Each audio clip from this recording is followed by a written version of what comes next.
Awesome. I think we're live. Yay! Hi, okay, are we live? Yes. I think so. How exciting. Okay, so this is cool. So who are all the people on the call? Let's start there.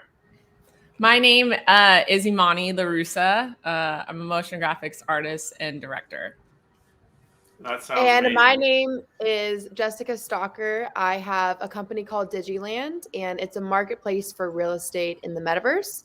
So think of Zillow for the digital world. So we specialize in buying and selling digital real estate.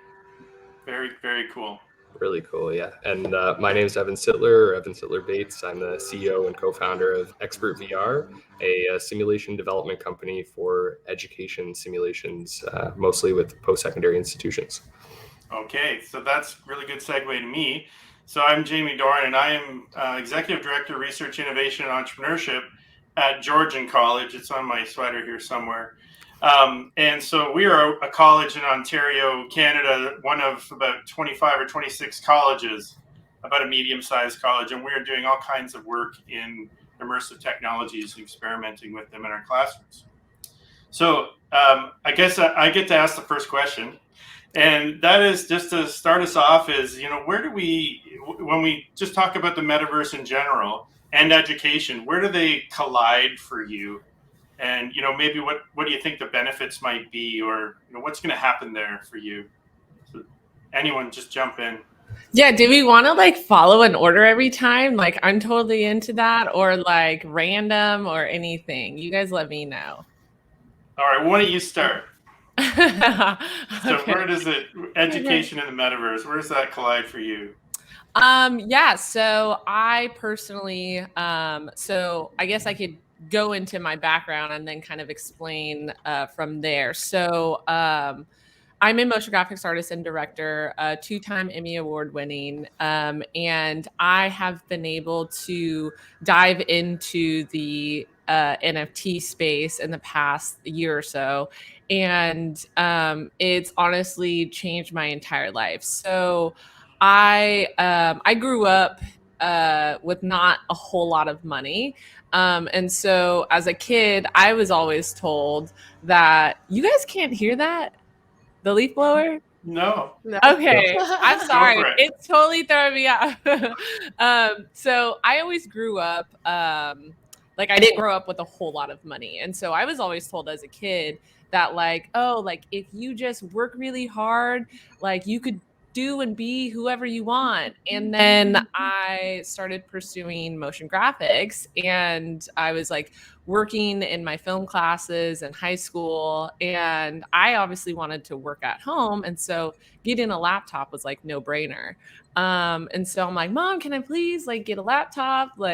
Doesn't need to be crazy. And so we go down to Best Buy, and she goes to buy me a laptop, and her card declines. So it was this first realization that oh, I need to have money in order to pursue my dreams. And it didn't matter about my pursuit and my creativity. It just strictly was reliant on having that. And so my mom, after a few months, she was able to save up enough money, and we got that laptop. And so it got me thinking about how many other kids, moms aren't able to go back. I was fortunate enough to where my mom was able to get that laptop, and it really was a huge red flag. And I started thinking about all of the predominantly Black and brown communities that are not seen in this space as often. And I think about the origin of where that may come from. And I think of accessibility. And so it kind of led me to wanting to pursue creating a nonprofit called Jumpstart Designers, where we create and provide access to lower income kids with computers and Adobe Creative Cloud and anything they may need to start their digital art dream. And but that wasn't it. That was an idea that I was oh, maybe when I'm older, I could come up with that. But because of the NFTs that I was in, I was making enough income to pay my bills and then start figuring out where I could allocate this money towards the things that I've actually wanted to do for a long time. So Cool. to me, I felt like the importance of just education in the metaverse is like, to me, it spreads out widely to not just like the fun and creativity, but also like the generational wealth that can be brought. And yeah, there's just so much that goes into it. But that in long and short, there's my answer. So it can lower barriers, and then it Yeah. can create opportunity for everyone that is in there and being a creator inside the metaverse. Exactly. Yeah, and I think, Jamie, I would love to also hear, because you work in the education system, because I'm really adverse on real estate in the metaverse and parcels and how to like generate a business on them. But I haven't really explored the idea of education in the metaverse. And I get asked that a lot, but I guess because I don't know how the education system works in the physical world, I never went to college, and like I've never really been involved as much in the education system. I guess I want to know, like, what are the problems right now in the education system and how can they be solved with the metaverse? Whether it's like the barrier to entry being lower, or learning being cheaper, or learning being more accessible to people overseas or in developing countries. So what do you think right now kind of like the problems are with the education system? Okay, so that's a huge question, and so let me just put it into perspective. So when it comes to metaverse and education right now, from our college, at our college in Ontario, we kind of look at it as like a tool. So it can be made available to faculty, staff, and students. And what it is, like what we have available is, we have 3 what I'll call metaverse worlds. So we have an AltSpace VR, Engage VR, and we have a Verbella campus. So those are available to different programs. And in AltSpace VR, for example, we've got our Indigenous students and elders and faculty. They have a house there, so you can go into a virtual house and you can learn Indigenous languages in context in the house. And they're also building. This is already happening? Yeah. So we have these spaces built, and then the virtual campus that we got through Verbella, and we're in partnership with the Immersive Learning Research Network there. It's a campus that's for everybody at our college. So staff and students and faculty can go and use it. You can hold classes in there. We've got about 12 different faculty that have used it over the last years to teach their classes. So it's kind of like running. I always, when I first got in there, it reminded me a bit of like the Legend of Zelda. You got a character, you're running around, but you're at school. So you can go into these buildings, there's classrooms and theaters and stuff, and it's up to the faculty to figure out how to use it. So just to circle back, in some ways it's like experimental, and it's a bit like a novelty for those faculty and staff who are really keen to try something new. And so we try to help them out. So like my role there as a senior member of the college is to take the barriers down so people can actually try it and bring in new tools for them to try. But if we were to look at this long term and say what a problem is like, the way college and university works, I assume like we've all been to college and university and school, and we get a degree or a diploma. There's a method to that, right? You have to go and take a bunch of courses, get credits, and then once you get all your credits, you get this credential. So, you still need to do that. So if you're still doing that in a metaverse sense or through some kind of application, you still need to check all those boxes. And so at the moment, you can't really check those boxes with any metaverse experience. So I can't, before we were talking about, let's say if I was learning to be a crane operator, can I do that in the virtual world in some kind of mixed reality situation where I'm pulling levers, I'm really doing something, but I'm in a virtual space and I'm learning the stuff? That doesn't actually count towards my credit right now. And this, because there are rules around how you learn those skills. So until that barrier, or until that's surmounted, we're still there in the experimental phase. So that's one example. What do you think it's going to take for them to start regulating that? Do you think the graphics need to be better in the metaverse? Do you think it just takes time for the education system or the people in charge to catch on? Do you think that we need to like be there? Do you think there needs to be more advocates on educating like how it can benefit the education system, or what do you think is like missing right now? Is it just time? Like they just need time to process and understand like what it I is? think you're probably right there with the time. Like it will eventually happen, but I'm wondering, like from Evan's perspective, like Evan develops these kinds of apps, and so what do you think, Evan? Like when are they going to be to the point where we can get actual credentials from the experiences? Yeah, I think we're already starting to see it. I think it comes down to setting a set of standards that everyone agrees on. But as a good example of how it's already being done, if you go to Europe and across the European Union, Vario, which is one of the highest end VR headsets on the market, they've gotten approval with this like helicopter, like physical helicopter setup where you can put on the headset, go into this, and you can get your flight hours through virtual reality, and it's accredited by the EU, and you can get all those hours for training to be a helicopter pilot. So like it's really aligning those and making sure that the virtual training is exactly what you would be doing in the real world, and making sure it's as aligned as possible. But then beyond that, I think there's a lot of talk about micro-credentials, and I know, Jamie, you've been looking into them, and all the colleges in Ontario are looking into them. Yeah, that's right. And starting to move towards that, where instead of having to go through all of those steps to get a full diploma or degree, you could get a micro-credential where you just have to do a couple virtual courses or a couple exams, and then you get one part of that degree that you can still put on your resume and companies recognize, and then you can build those up to a full degree eventually. And I think that's really exciting about the future of where industry and academics could partner and build these virtual spaces where a student could jump in, experience something for the first time, and get interested in being a crane operator or a police officer or whatever it might be. And then from there, they can step into an actual training simulation, and then they go to an academic institution, do an exam, and then they get that micro-credential. And it's kind of those steps of a hobby to actual training to actual accreditation. Yeah, I agree with you there. I do think that the future of education is these badges and micro-credentials, and the way that you could gain them through almost any type of experience. It might be associated with a college or university, but it might not. Like if you're off learning something on your own and you become an expert at it, why shouldn't you have a credential for that?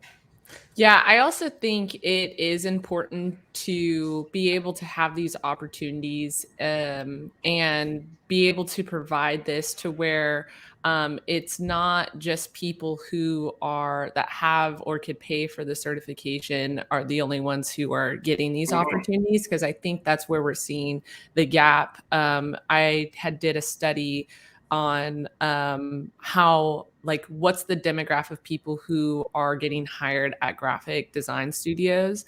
And the majority of them were bachelor's and master's degrees. And so that kind of made me look at, okay, well, how many people are getting hired? And me being a woman of color animator, there is like 2% of Black female animators in the space. And so it started making me think about how these certifications and these badges are kind of holding back a certain group of people if they don't have access to it. So I think these are huge, amazing opportunities that I feel like I would much rather like a kid get all these certifications, all these badges than an actual like one college degree in hopes that like their life's going to change, but be able to provide that with like accessibility. Like you have the option to be a part of this too if you can work hard on this, and you could like also have just as much success as the next person. I think that's also very important as well. Yeah, I think you're right. Go ahead. My dog just came in. Just wanted to say hi real quick. I guess off of that, I was curious to know your opinion about like NFTs in the educational space, because like you're saying, access to all, like YouTube just announced that they're starting to adopt NFTs more for their like fans and creators. But obviously YouTube's a big educational space, and maybe in the future it could be like if you watch these videos and do a test, you get this NFT that's like a credential and it's free. And curious to know, you being in the NFT space, anything around that. Yeah, no, I think it's awesome. I think the whole like NFT space in general has just been a really eye-opening thing because it's no longer a rich man's game to invest, and it's like to be a Mm-hmm. part of like the fine art world was also another thing of like, oh, well, this person went to this school and so they are credited, or their dad is able to work, and so it kind of built a cycle of the same issues that we're talking about. And Yeah. so for me, I felt like NFTs have been able to provide wealth to like lower and middle class people like never before. I think that like I've seen so many of like my friends and they're like, I just paid off my student loans, like this is crazy.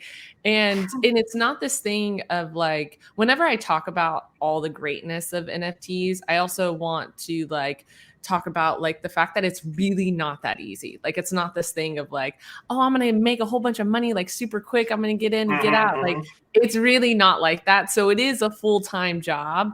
But this opportunity is something that I feel like opens the doors for so many things. Like I was saying, like when we were younger, we were taught that you could be like a firefighter or a police officer or a doctor. And it was like those things. And what the school system has taught us is that we'll put you in those jobs. And so what I feel like the NFT space and the metaverse has really opened up to is all these different opportunities. The fact that Jessica is in the real estate business in the metaverse, like that is something that like should be taught. Like how many opportunities are in here, and being able to like learn all of it from YouTube. My entire like I have a degree at YouTube University. No, same. So do Like, I. I took like 2 motion graphics classes in college, and I was like ahead of the game. Like my teacher's like, all right, try hard, like put your hand down. We know you know the answer.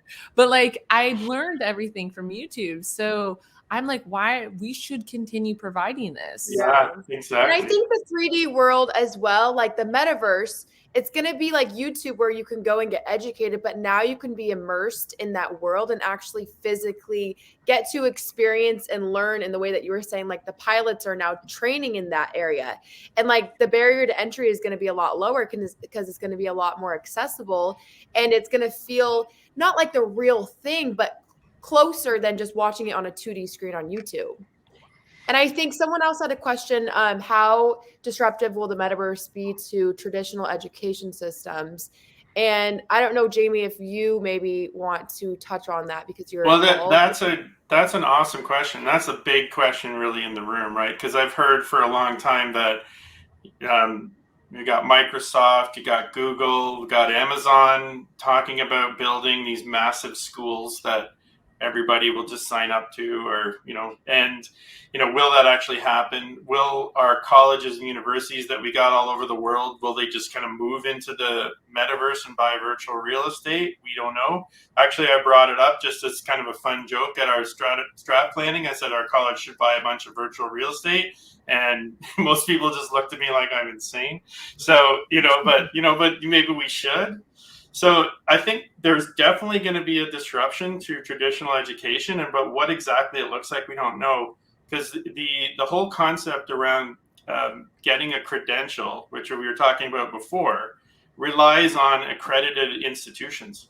So they need to be verifying that, yes, Jessica did all these things and got all these things done, and she gets the degree, right? So we're still going to need that in some sense, but maybe what it just broadens it out a lot more, where maybe you could get the credentials and a whole lot of different experiences that you would have in the metaverse. Could be in a game. You can imagine all these the children that are playing in like Minecraft or something. What if they get a history credit for rebuilding a historical monument in Minecraft? Or a math person studying, geometry or something like that in the metaverse in some educational space, and they can then get a credential for that. And it may be associated with an academic institution in some way. You think it may be disruptive, but not necessarily in a negative way, more in a way where it can broaden people's choices and accessibility to different things? my weakness is that I'm an optimist, a big optimist. Me too. I always think things are going to get better, and so I just hope for that. And I do think we're not going to, like, we're always going to need this sort of community college concept, because belonging to a local institution, or if you go away to school or something like that, and it does provide value to people. So just belonging to Google University might not have the same feeling as belonging to Georgian College, where I have some alumni and I've got some history and there's some physicality to it. So. And you're a part of like a physical community. And I feel like that's something that you can't replicate in the metaverse necessarily. Like it gives more access to different experiences and learning that's not possible sometimes in the physical world. If you're too far from pilot school or whatever it is, you're too far from it, you can do it in the metaverse. But there's something to be said about joining a community, like a community college or like a private university, and being a part of, like you were saying, an alumni, like being a part of something like that and being in there physically in person with them. I don't think you're ever going to replicate that in the same way. No. I just think the metaverse is going to broaden more opportunities, but we're still going to need that, physical interaction with other people and feel like we're a part of a community at school. But one cool thing that I think, Jessica, you're going to definitely have a part in is that, if you have either digital twins of your college or university or these unique online virtual spaces, then people can attend your college from anywhere in the world and still get a sense of what the physical space is like. And maybe they only travel there once in a while or once, whatever, how many times they want. So. Yeah, they could take these, really popular schools or maybe like even Ivy League schools and like kind of like step it down a notch and be like, okay, here's Yale for the metaverse. And maybe it's not like the top tier people at Yale, but it still gives people an opportunity to get involved in an education system like Yale at like a lower barrier to entry. That's just an example. I guess off of that, Jessica, like, what do you think is the benefit of an academic institution buying land in like Decentraland or the Sandbox or something along those lines versus just building virtual simulations or using a platform where you don't have to buy land? That's a good question. And I think what I always tell people, because I started in Decentraland as a real estate agent, and what I always tell people now is the barrier to entry. The reason I loved Decentraland in the beginning is because the barrier to entry was so low. It was $400 a parcel. It's now $35,000 minimum a parcel, up to like $2 million. And with that price, it comes with a huge risk, because now you're putting so much money into it. You do need to extract value for it to make sense. And right now we're so early on that there hasn't been a metaverse that I've looked at that has the graphics that is going to take us to the next level.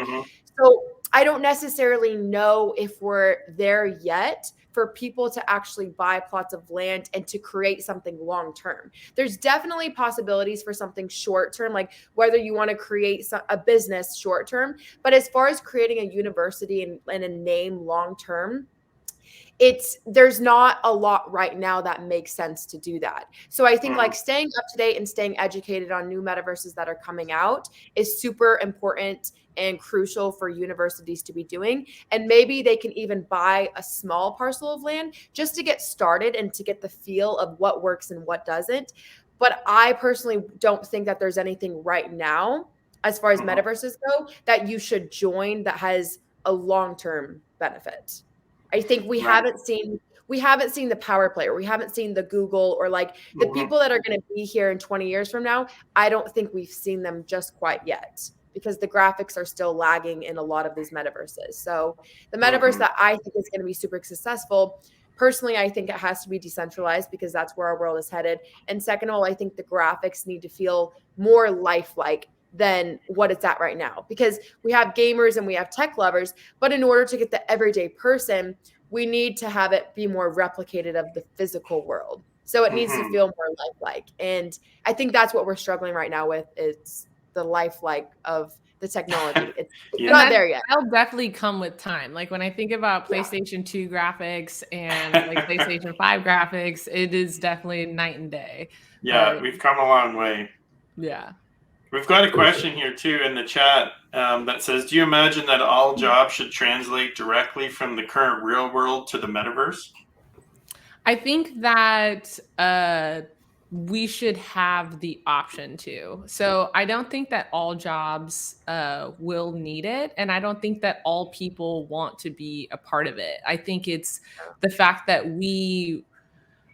there's so much like controversy and there's so much hate for things that the people just quite frankly don't understand.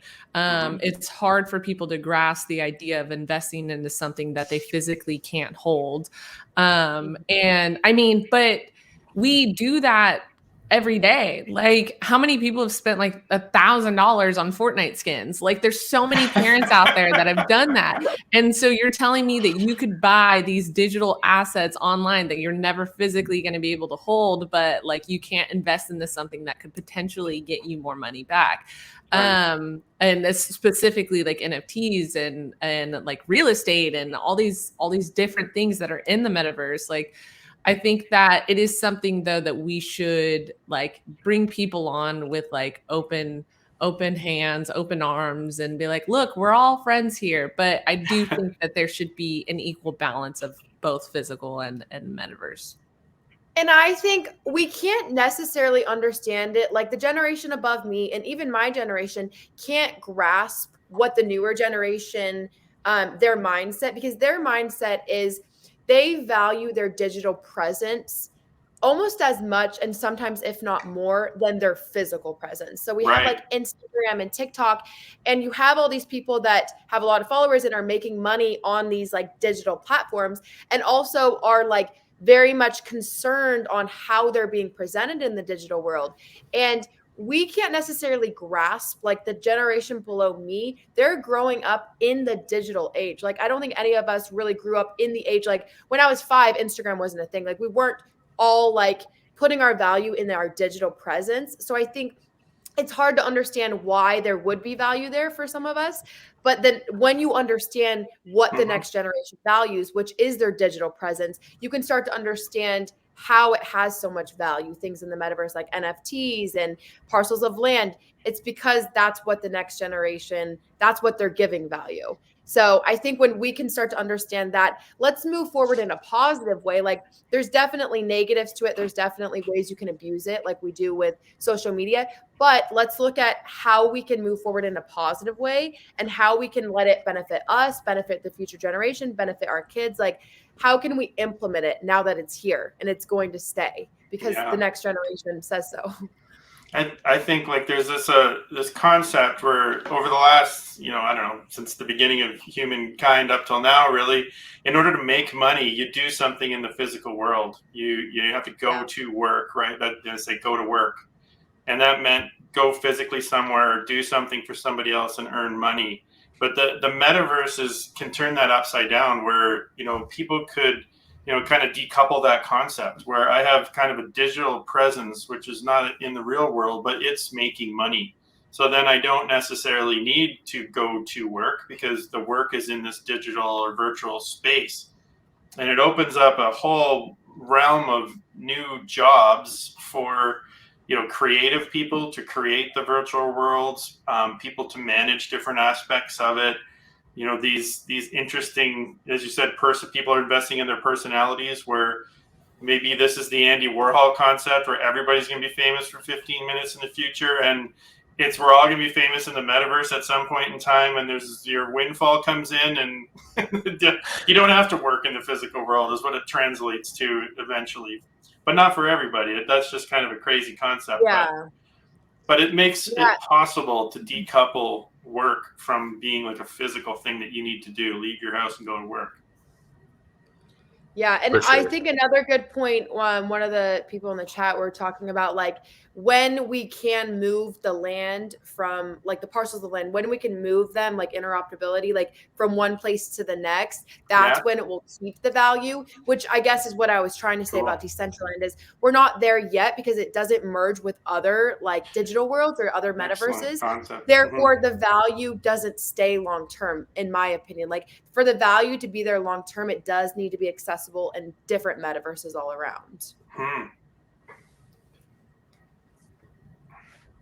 For sure. I guess like off of that, I know a question that's always going on in the space is like, is there going to be multiple metaverses or just one metaverse? And like, I'm of the opinion that I think it's like you're saying, it's interoperability and there's one metaverse and it's all connected. It's the next evolution of the internet. You have some kind of Google or whatever where you can go into these different worlds, but they're all one metaverse. Yeah, and I Anybody do think against it that? has to be I do think it has to be decentralized because the next generation is growing up with the belief, like with the non-fungible token belief, with the NFT belief, where it's like you own the rights to your own stuff. So if we're teaching that to them, that's what they're going to adapt to. That's what they're going to want to like play in and own parcels in, is a decentralized metaverse. So I don't think any corporation that isn't decentralized will last in 50 years from now. I do think there needs to be a component to it that's decentralized. Yeah, I agree. Mm-hmm. So then let's circle back around to education in the metaverse. What should we be teaching, say, our students right now, so that they're kind of prepared for this metaverse future? That's the thing. There's so many like possibilities. Like I know that I felt like when I was in school, we were like taught all these different subjects, and like I did not need to know algebra and calculus. Like I've never used that a day in my life. So the fact that I wasted my time to learn that like is just insane to me. And so I think there are so many aspects of the metaverse that could just help people push towards what they want to get into, but it doesn't limit them to say, well, if you push towards this now, you have to do it forever. I know there's a lot of people who've gotten a degree, and then at the end of them getting the degree, they're like, I hate this. I don't want to do this anymore, but I can't afford going to school again. Yeah. And so I think what this kind of does, like the options that sorry, my dog wants to get let out. He always knows when I'm in a meeting, and I swear he does it on purpose. This is the best part of this part of the metaverse, where you get to see into people's lives and yeah, what's going exactly. on. But yeah, he does this all the time. But yeah, I think it just kind of opens the door for creativity, and like specifically with like digital art, like being able to teach people all of the programs in Adobe and all of like every single, you want to learn XR, you want to learn 3D, you want to learn like there's so many different options that I can't imagine just like saying you should learn this one thing, you know? Well, Evan, XpertVR develops these apps. Where are they? Like, what kinds of things are you developing now? Like, where's the beginning? What are people asking for?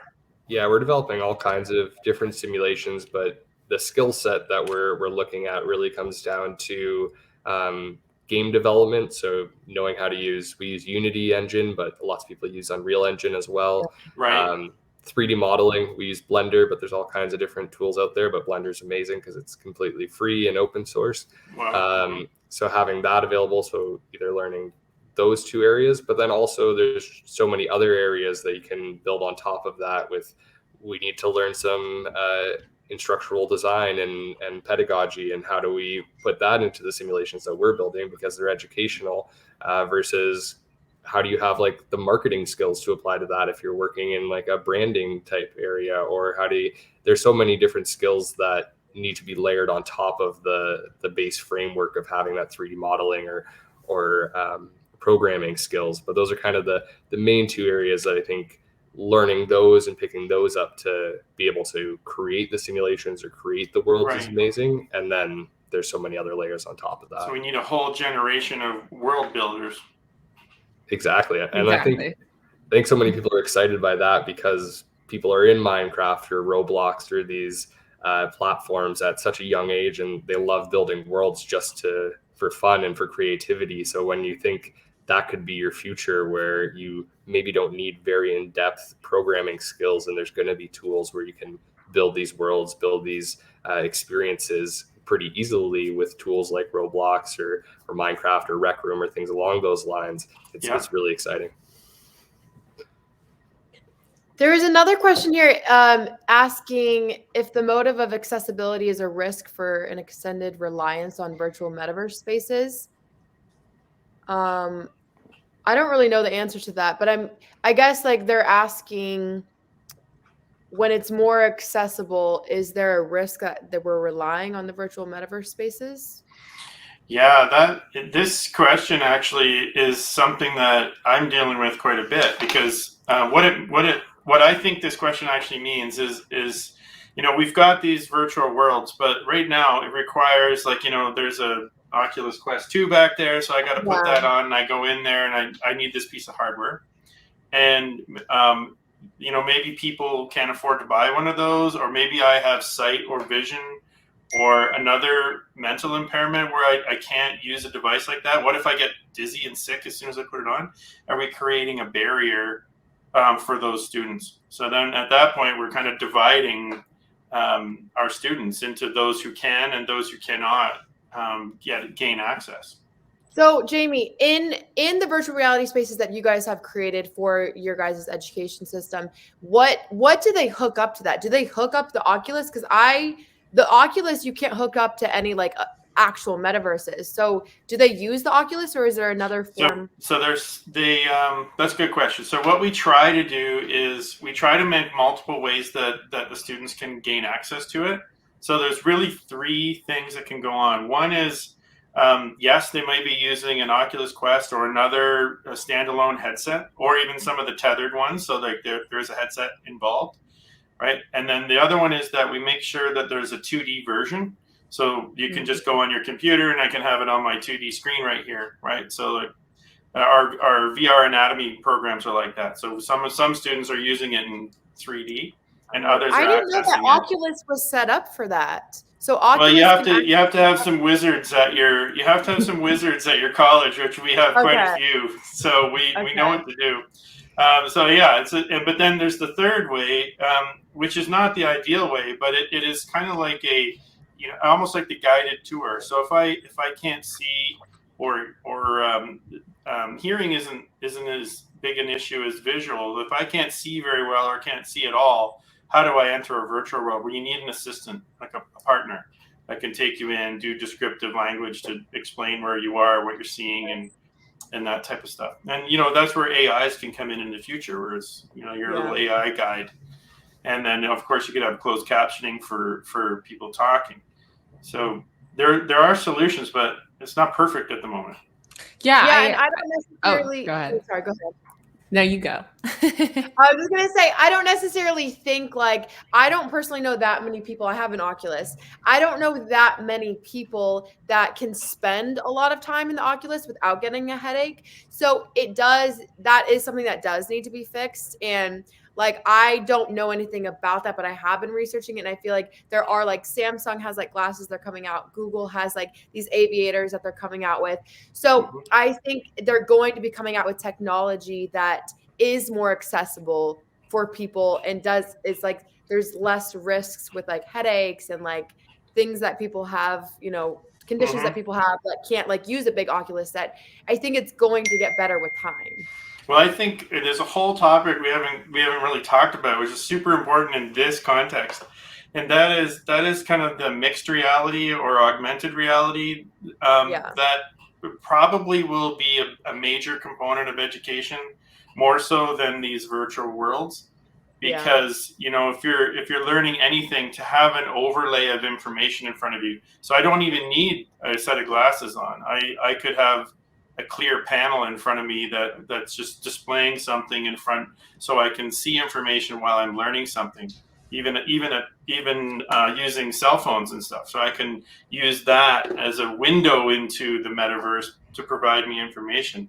And I really think that's the way it's going to go for first, before we end up in these big virtual institutions. Yeah, I think that we're comparing the technology of a pager and the Oculus Quest being on the same spectrum, being when are we gonna see a less clunky thing? Because I have an Oculus Quest and it's so heavy, and I'm I can't wait in the future where I show my kids my heavy Oculus Quest where like my head's constantly being held It's down. like those first cell phones that made as Yeah, much they're gonna be like, 5 Mom, bricks. just put your eye chip in or something. And like I think those are just things that come with time. And I feel like when we're opening the door for accessibility, it's so important to have these like conversations. Like I recently, I've been building my website for the nonprofit. And one thing to me that kind of stood out was that I want to make sure that it is accessible to everyone. So a huge priority was to have like Spanish speakers being able to get on the site. And so it's like one click of a button. It's not like this super hard thing to navigate. And it took like a few minutes to implement that. And recently I was on this clothing site that had an accessibility button at the bottom. And it said like, if you are hard of seeing, hard of hearing, if you have ADHD, if you like all these different things that like was just so small. And I feel like when we're like opening the door of all these opportunities, it's so important that we're having these conversations about accessibility, because I don't think it's that hard for us to try to implement it when we know how big of a change that it's really going to be around the world.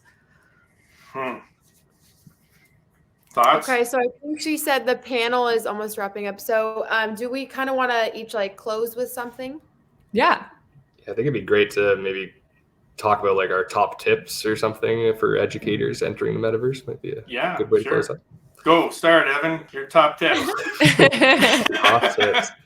I think it's really my main tip that I give educators is to be very intentional when you're entering this space. Know what are the areas that need experiential learning the most or would benefit the most from virtual reality. And if you don't know, talk to people in the space, attend panels like this to understand that. And then once you have that understanding, get a group of champions at your school or whatever type of educational group you're with, to kind of champion this so that you can get the proper funding to get the headsets or to get the simulations built or whatever it might be, so that you can enter the space. Awesome. Jessica, what do you say? What's your top tip?